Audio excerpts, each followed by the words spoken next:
Hey, friends, before we hop into this episode of the Lead with People, Not at Them series on the Speak with People podcast, have you heard about the Leadership Collective? This is an absolutely free ebook that's available to you at speakwithpeople.com/leadwithpeople. This is a leadership companion guide that's just filled with 37 different leadership principles from leaders from around the country who poured out their insights and their wisdom to help all of us grow and become authentic and healthy leaders. Make sure that you go and download the Leadership Collective right now at speakwithpeople.com/leadwithpeople. And don't just stop there. Send that link to a friend so they can explore and grow in their leadership as well. Thanks. Now, for this week's episode of the Speak with People podcast. Well, welcome to the Speak with People podcast. My name is Jason Raitz. I'm so excited that you are joining us today. We believe that healthy communication is oxygen for your relationships and your leadership. So whether you communicate one-on-one, to a team, from a stage, or from a screen, like I am right now, we hope that today's podcast will encourage you, inspire you, and challenge you to choose to communicate in healthy ways. Because we know that when you do, you really will change your world with your words. Well, we've been in this series called Lead with People, Not at Them. And if you have not downloaded our free resource yet, the Leadership Companion Guide to the series, go to speakwithpeople.com/leadwithpeople. It has over 25 leaders from around the country, plus all of the interviews that are listed in this mega series about leading with authenticity. Again, go to speakwithpeople.com/leadwithpeople to grab your copy. Well, today I am beyond excited for our topic and the interview with our incredible author and leader that we have, because he's a communication expert. And so for me, it's so exciting because we get to talk communication, and specifically we're talking about clarity. And it's so important in our leadership, in our Speak with People with or at paradigm. Clarity is a giant part of it. And I'm so excited to talk with him more about this, but we're talking about how to win with clarity filled and fueled communications. And so this is just a fundamental aspect of leadership. I'm so excited to have Steve Woodruff on the podcast. He is an author of his latest book, The Point, which we'll talk about. And I'm so excited for you to meet him. Steve, welcome to the Speak with People podcast. Jason, great to be here. Thanks for having me. Absolutely. Well, we've met over LinkedIn, and I have just loved following along your journey and what you do, and have learned a ton from you afar, because I'm trying to learn everything I can from leaders who are ahead of where I'm at. And so thank you for all that you do. Sure. Could It's a you, pleasure. Go ahead.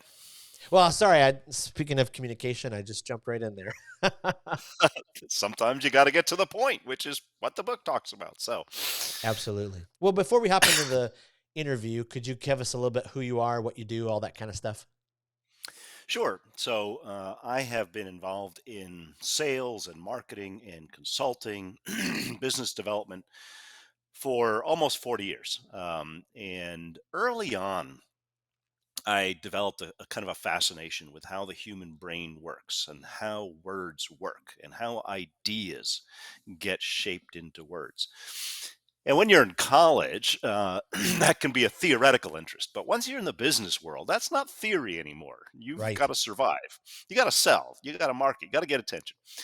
And so over those years in trying to learn how to sell, how to market, how to deal with social media, so moving from long form writing to short form Twitter, uh, there were just a ton of lessons learned on what it meant to use words effectively. And so I'm not a theoretician. I don't go and read a bunch of academic stuff about this stuff. I just had to go and do it.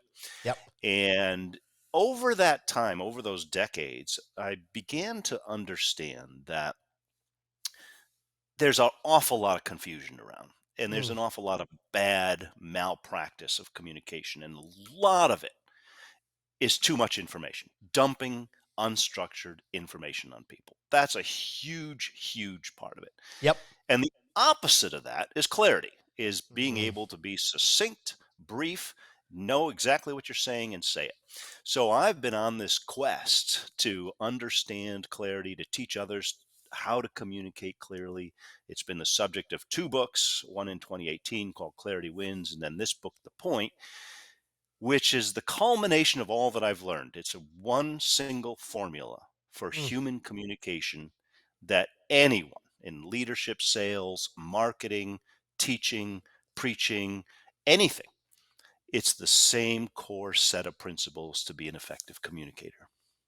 wow. Wow. I love that. And I love what you said about, you're not a theorist. I can remember when we first started Speak with People, and I was at probably a Chamber of Commerce gathering or some type of networking thing, and was telling someone about it as give your 30-second pitches and all that kind of stuff. And someone said, "Wow, you must have a lot of degrees in communication." And I said, "Well, I've just been in front of people and have communicated to a lot of people for 30 years. So just here's some practical things I've learned." So I absolutely love that. I think that is really the key. There's I can be theoretical. Okay, so I love Absolutely. theory. I love brain science. If I could do my career over, I'd probably be a brain scientist or someone that's involved in genetics and DNA. So some of this abstract stuff and some of this theoretical stuff and high level stuff, I just love it. But brain science is nothing if not practical. Mm, And practical brain science means the human brain has an operating system. People interact with each other according to certain rules and laws and principles. And if we can discover what those are, we can become great communicators, as you mm, said, without the advanced degrees. We just have to know how words and people's brains work. right. Right. So important. And I love reading what those folks with advanced degrees are teaching us. Yeah, and then leaving it, distilling out of it what actually works for a regular human in a regular work environment. So, Yes. it's fine to do all that kind of advanced research and it's wonderful. But if you're in the trenches running a meeting or if you're composing a high stakes email, Yep. that is not the time for PhD Right. level rocket science communications. That's the Right. time for learning to use vivid imagery and getting to the point. Yep. Right. So years and years you have been training leaders. So what kind of was the beginning point that really, it kind of welled up within you that went, okay, I've been given a gift. I want to help people this way. Was there something that you experienced, or was there a moment that just kind of gave you that push that you needed to go, I think I can help people with this problem? I think in many ways, one of the big juncture points for me was I was in a role doing mostly sales, struggling with imposter syndrome because I don't really love sales and I'm an introvert and I did it, but Yep. I didn't love it. And eventually I came across the book Now Discover Your Strengths and did Strengths Finder. And I got clarity on who I was. And so I talk about clarity on two levels: who you are, and then how do you speak. Okay, so the book, The Point, is a little bit more focused on how do you express yourself. Yep. But I believe that any leader, any professional, any human, we really need to have clarity on who we are. What's our Mm, DNA? What's our wiring? And when I went through StrengthsFinder and got an understanding of who I was and realized, hey, I don't have to keep thinking about and shoring up my weaknesses. I need to take this analytical mind and run with it. And somewhere in my 40s, I finally landed on the word consultant. And I said, mm, oh, that's what I am. I'm a consultant. I fix stuff, I mm, figure stuff out. And I've become very convinced, Jason, that one of the most important things every person can come to is a set of key words that summarize their DNA. Because if you know your key words, if you can summarize in a sentence or two what you're really all about, where your value is, you have a compass to wow. navigate through life. And so many people are stuck in jobs, stuck in roles. They fell into it. They're not really suited for it. They don't really know their strengths. And one of my great purposes in life is to liberate people to know Mm, exactly who they are and to be able to express it. to themselves and to others so that they can say, ah, I'm on earth for a purpose. Yep. This is the summary of my purpose. And so, here I am. I'm on the far end of my career when you look at chronology. I'm just kind of getting started, man. There's a lot of people out there that need clarity, and there's a That's lot of right. people that need to speak well and need to understand. So I've got just a continuous well of motivation to keep doing this because Yep. I think it's one of the most important things I was put on this earth to do. Wow. Wow. It's surprising though, listening to you, because I would have figured you'd be on the radio because your voice is just you got a radio voice. I have the radio voice, but I've never been a DJ. I don't do voiceover work, and Yeah. I definitely cannot sing. So I can speak, but I Yes. cannot sing. Oh, but I love the clarity that you have in your own life mission and purpose. I mean, so many leaders, they're just not there yet, and if they can get there, just imagine the exponential change and success, that they'll experience, personal relationships, work, business. I mean, it's just incredible. So, I mean, Oh, thank you it's for that phenomenal. insight. Oh, The those key key the words is keyword just so important. exercise is I've seen so many people liberated by go and I do some of my workshops are on personal branding. And so we dive into the whole idea of clarity around who you are and personal branding.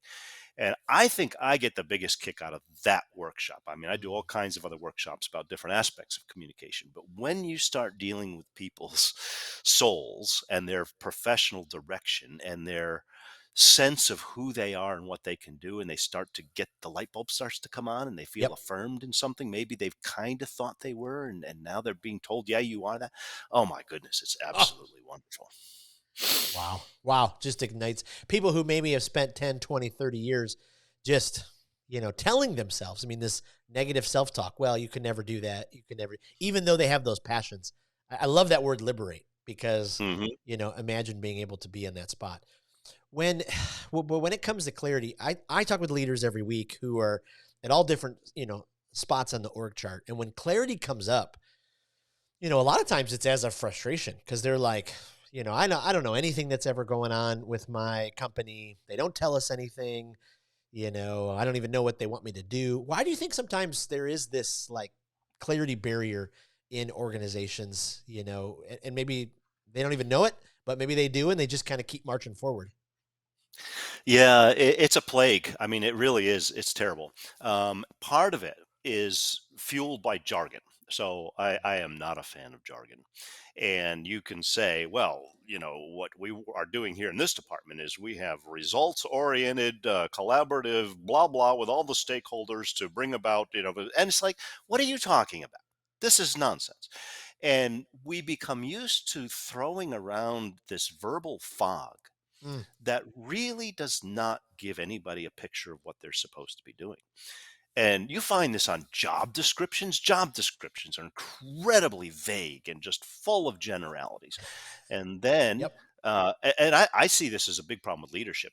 One of the problems with hands-on leadership goes all the way back to job descriptions. The Mm, job descriptions are vague. We hire people based on a lot of vagueness, and then they're not even clear exactly what they're supposed to be doing on a day-to-day basis, and the leader may not even be clear either, and so there's inevitable friction, misunderstanding.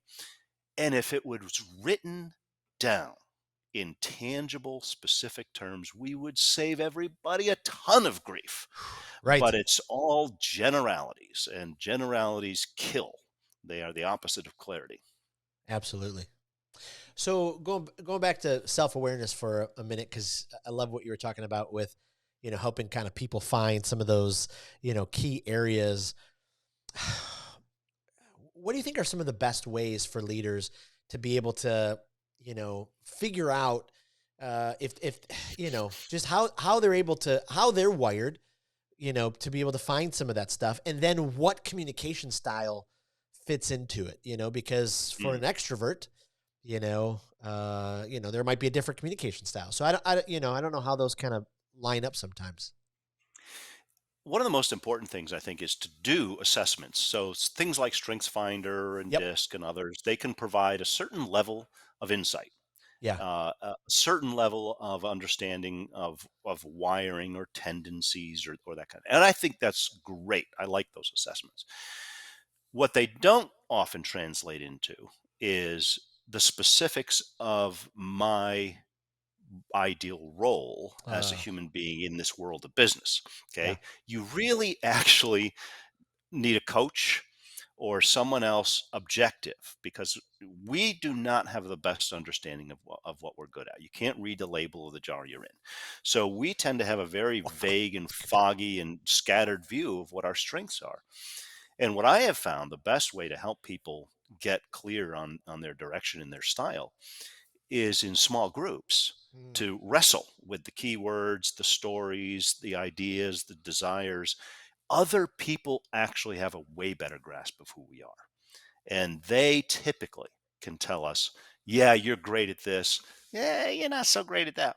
And you need that safe place. And it's not often there in companies. And Wow. so sometimes you got to have a consultant. Sometimes you got to have a workshop that's safe, which is one of the things I do with personal branding. And once you get the affirmation of people that can look at you more objectively, it seems much more real. You can embrace it better. And otherwise, you might think, oh, I'm being proud or I don't really understand. But if three people say, hey, you know what, you're just absolutely fantastic at this, then you kind of go, okay, Yep. well, then, all Yep. right, then, good. And maybe you didn't dare to believe it before, Yep. but okay, now everybody's saying it. I guess it's true. And those kind of North Star moments when we actually do get input into our style and our way of being are phenomenal for helping shape somebody's career and really their whole life. Wow. Wow. That's so good. It is so true. I mean, with the self-awareness side, sometimes we we kind of get in a lane, right? With our pride of like, no, this is what I'm good at. This is what I'm not good at. And just what you said, if we get those people around us who are like, well, actually, we see it this way. We're around you all the time, getting rid of our pride to be able to listen to them. That's a really helpful exercise. One of the most interesting ones, and I've had this happen several times with individuals I'm working with, and I'll do this with individuals at times, is people that are great at operations. And so often they don't realize how important operational excellence is, the ability to work with teams and to take hold of lots of things and make them they totally underestimate how great that is. And there have been several people I've worked with. I said, do you realize how freaking awesome that is, that you can come in as a lieutenant and run the joint? And Yep. so many founders and leaders, they don't know how to do the hands-on running Yep. the joint, and you can do it. And uh, and so it's whether it's operations or whether it's empathy or whatever it is, Yep. when you can tap into those things that you've already got and then start really putting them to use, it's wonderful. That's huge. It's just huge. Okay, so your book, which I just can't recommend this enough. I read it on a trip to Nashville last week on the flight, and every single chapter, I was like, oh, highlighting and underlining. But you talk about the clarity fuel formula, the clarity Hmm. fuel formula. So I wish this is something that I could have read 20 years ago. I wish I'd So written it 20 years ago too, but right, let's help out some of our leaders. Kind of walk us through this formula because I think it's insanely helpful. yeah, well, great communication is simple. Mm. And, at least in theory, it's simple. And I boiled it down to four rules. Okay. First rule is you have to have a point. Actually, I usually start with rule two. You have to get to the point. So many times, bad communication is an inability to actually say, here's where we're going, here's what I'm saying, you have to get to the point.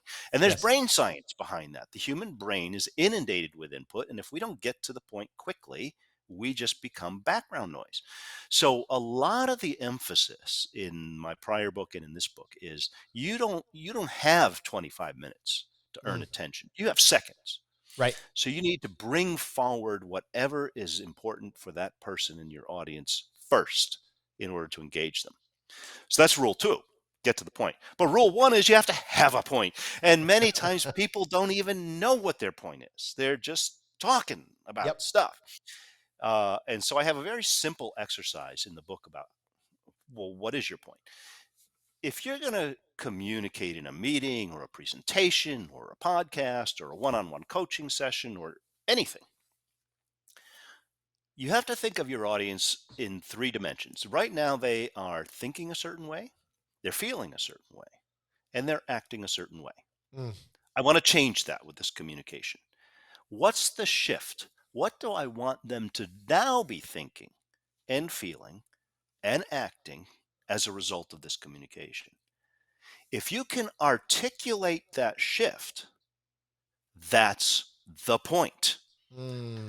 We are communicating for a result, for purpose. We've got to have an actual change that we're looking for. Yep. So many times we don't pause and really think about what am I wanting to see happen here? And it may be incremental.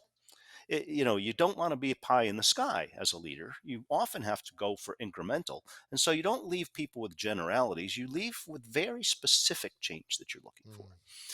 So you got to have a point. You got to get to the point.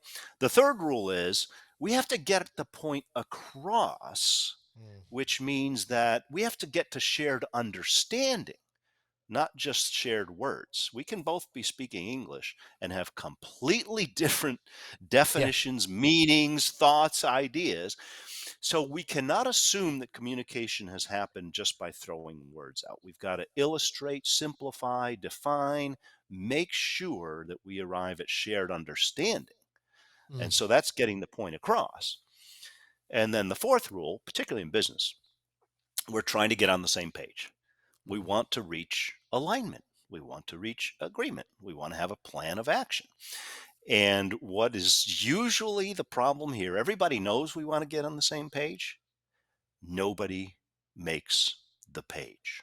Mm. Mm. Nobody writes it down, makes the summary. And we humans like written summaries. And so if we're going to have a meeting, I want to have a page beforehand, the agenda of where we're going, so everybody knows where we're heading, and a page after. Here's what we covered, here's what we agreed, here's what we're doing, so that nobody's walking away with disparate understandings of what went on and then Mm. having the same meeting over again next week because, oh, well, I didn't agree to that. These are simple things, Jason, as you know. Yep. Having a point, getting the point, getting it across, getting on the same page. But it's these things that are lacking so many times in our communication. And it turns out you can take those four rules, that flow, and you can apply it to a 30-second TV ad. You can apply it to a meeting. You can apply it to a book. You can apply it to a podcast. You can apply it to everything because this is how human brains work. This is what we got to do. And imagine if you did. I mean, there's so many leaders who are kind of sitting on the sidelines, wondering or waiting for their time and their turn. And, they have it in them. They just have to, Yeah. if they had this formula and they could just get to the, oh, what it would do for their leadership. Yeah, and what it would do for the people they're leading. You don't want people to be confused. And this is Right. one of the biggest problems. And people leave bad managers, people leave confusing situations, people who cannot understand what's expected of them. And it shifts and it changes and it's not. That's why people leave. The disengagement problem that Gallup's been talking about for decades. Yep. A lot of it is because leaders aren't clear. And as Dave Ramsey quotes and others have quoted too, to be unclear is to be unkind. If you Yes. want to be a bad leader, be confusing and vague. Yes. That's bad leadership. That's right. One of my mentors, he would, at the end of every phone call, he would always, end the phone call with, "Now, what did you hear me say? What are Hmm. you, and it, wow. Okay. Well, I had to back up for a second and, be Right. able to do that. I It had a very I had a very interesting illustration. I hadn't actually thought of it this way until just this moment. But I had a Uber or Lyft ride to the airport a week or two ago, and the guy was from Afghanistan. And he was in full outfit and he had an Afghani flag. He barely spoke English. He's just been here for, a couple years. And oh, so wow. we Yeah. struggled to communicate. However, once we got to the airport, he knew what he wanted. He wanted a great rating. And so he knew to ask, "How's the car? Clean? How was your ride?" And he was Yep. reminding Yep. me of the key points of what was the next thing to be expected, which was give him a good rating. I thought, well, for crying out loud, he actually knew what mattered there. And Oh, absolutely. I was thinking of what you were talking to about, sometimes with the information overload, we don't get to the point right away because we want to lay the foundation and we want to set it up and we want to, lay it all out. I know my struggle as a speaker, I want to say years past, but even thinking of my last speaking engagement, I'm going through the evaluation process and I'm like, why did it take you so long to get to the point? Like, right. like you're right. Their brains are always wired that way.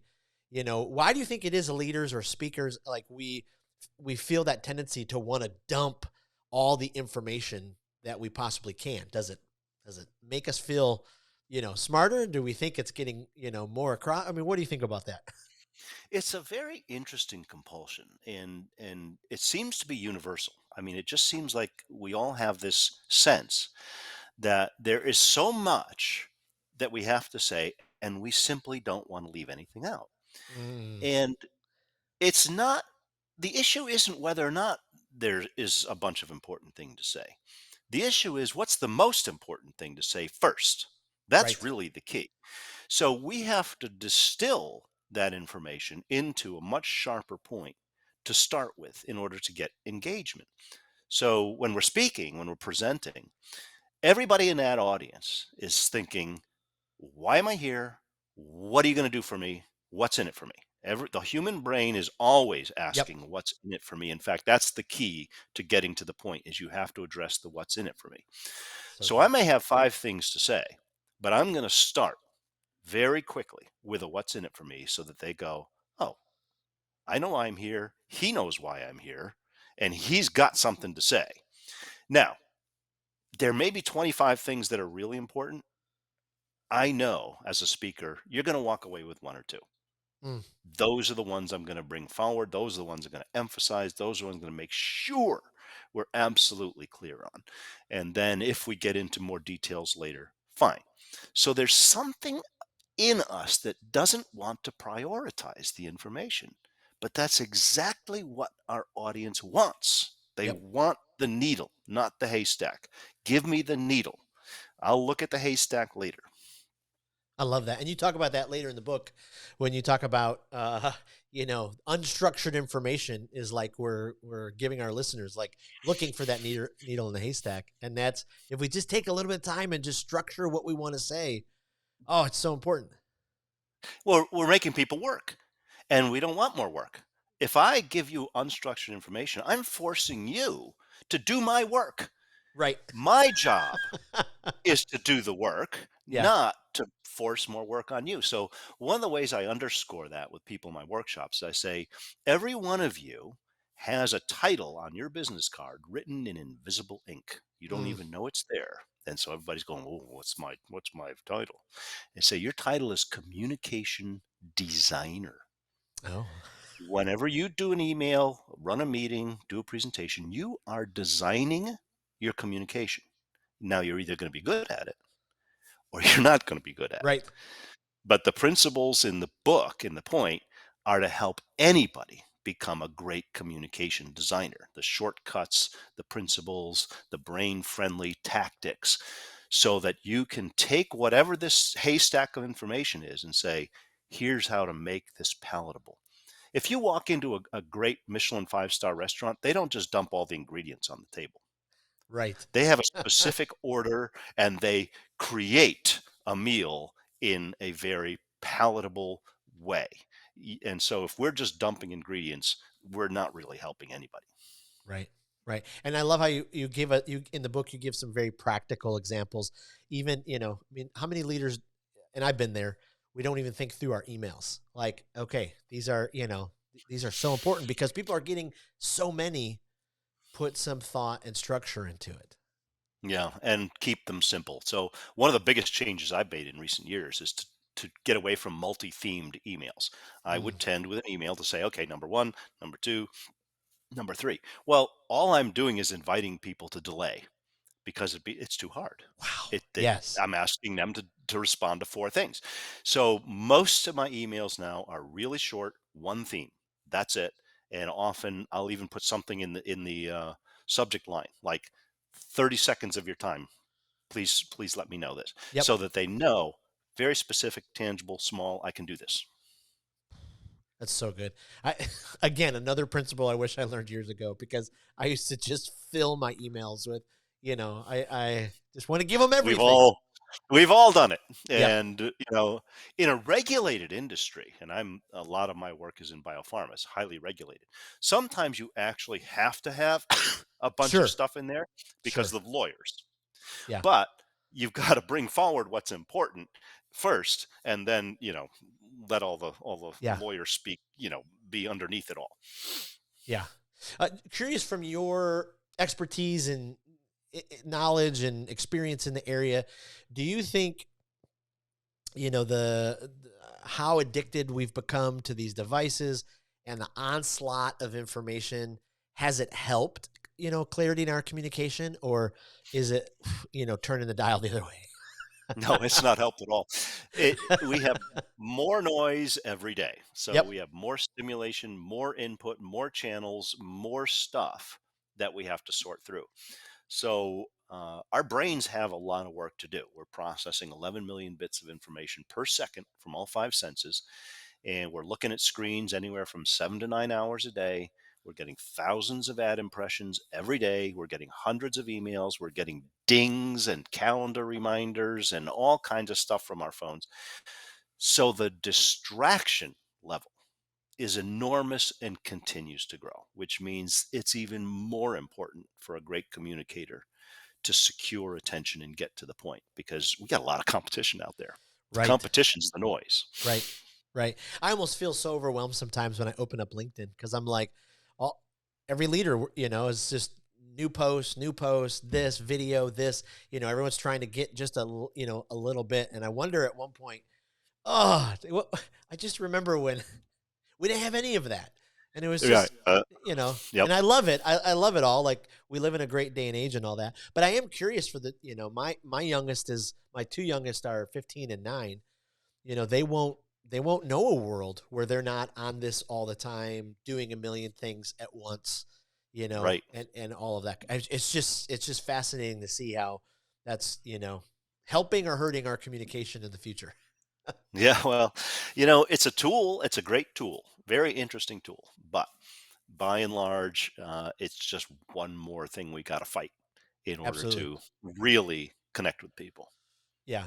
Last question I want to run by you. So if I'm the team leader, I'm a supervisor or a direct report, and I've got 2 to 6 or 10, however many people on my team.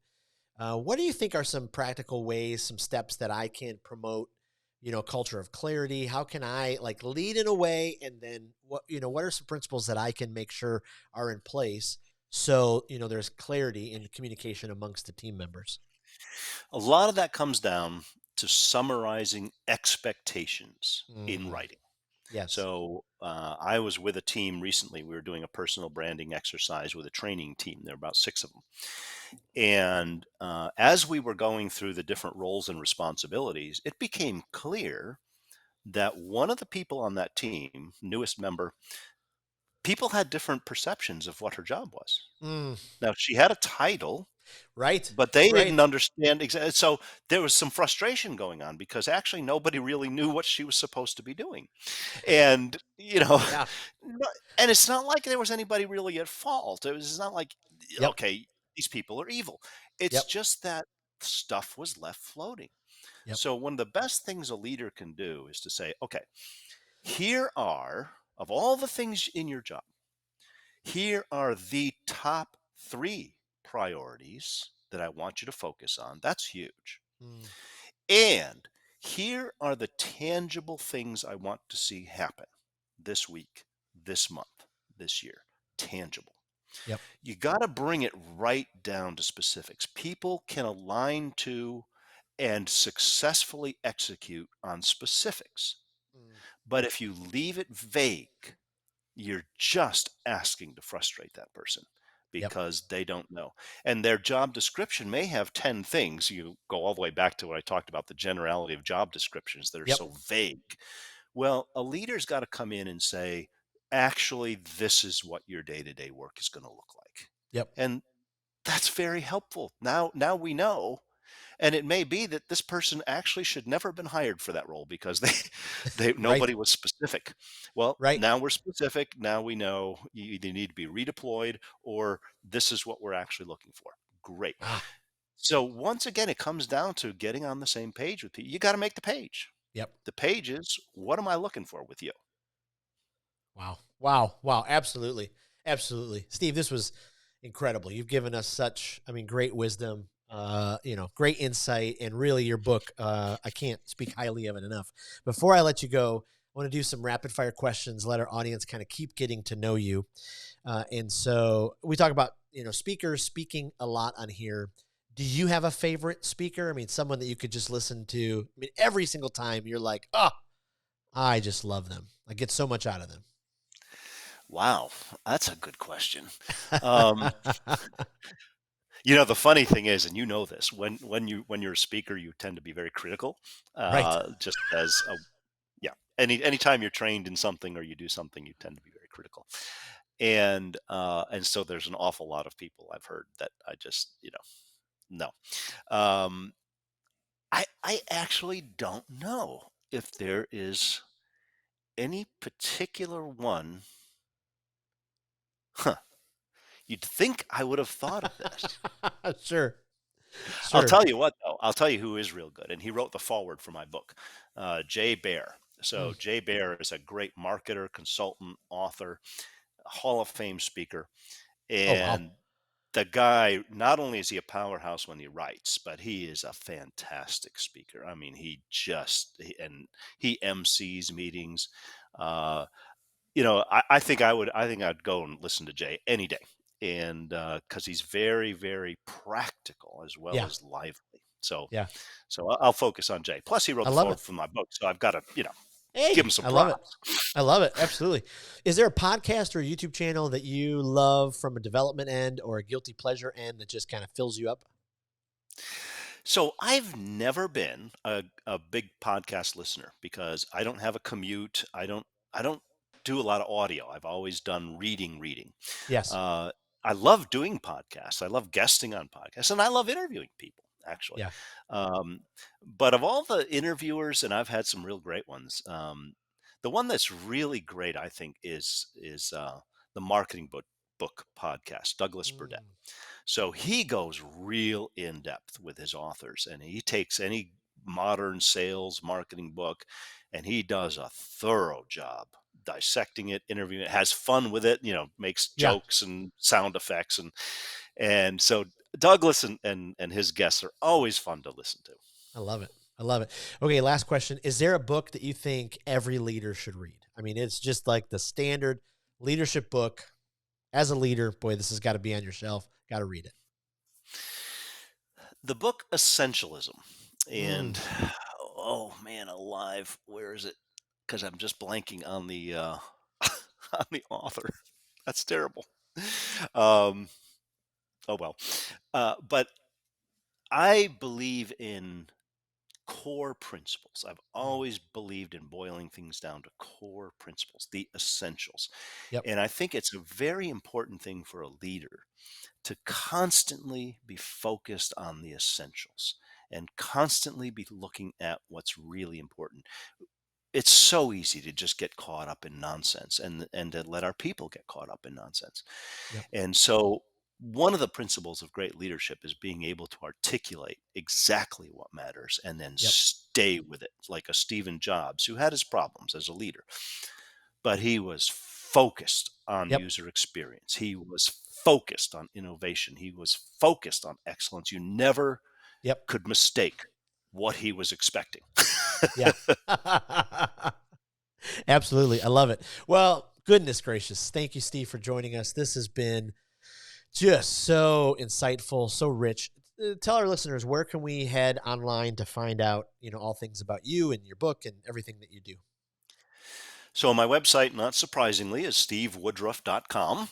And of all the social channels, and I've done a lot with social media over the years, but I've really kind of narrowed down to LinkedIn. Yep. Most of my work is business oriented. So I have a LinkedIn newsletter and I share a lot of articles on LinkedIn. I make connections with a lot of people on LinkedIn. So that's an easy place to find me. Okay. I can be found on Facebook at King of Clarity, on Instagram at King of Clarity. But really, LinkedIn and my website are the primary tools. And then the book, The Point, can be gotten at Amazon, Barnes and Noble, other online bookstores. It's published by Morgan James, hybrid publisher, and just recently launched. And so it's ready to rock and roll for anybody that needs it. I love it. I love it. Well, again, I can't thank you enough for your time and for writing The Point and providing it, because I really do believe it is an incredibly helpful resource for leaders to be able to win with their clarity and communication. So we will post all of this stuff in the show notes, so where people can find you. And we will be doing a giveaway with some of your books in our Speak with People Facebook group. And so we'll be able to give some of those away to listeners as well. So Steve, thank you for your time. Thanks for being on the podcast today. Awesome. Thanks, Jason. And thank you to our regular listeners. Really appreciate your time every single week as you join in. Again, if you've never been a part, if you're not a part of the Speak with People Facebook community group, head to facebook.com, search for Speak with People. You'll find our community group, hundreds of leaders from around the country, all kind of coming together to grow in our communication skills. And so thank you again. And lastly, if you have not downloaded the Leadership Companion Guide to the series, go to speakwithpeople.com/leadwithpeople. Get your companion guide today. Well, hopefully you've been challenged, encouraged to elevate the importance and practice of healthy communication in your life and leadership. My hope is that you will speak with people and not at them. We'll see you next week, and thanks again.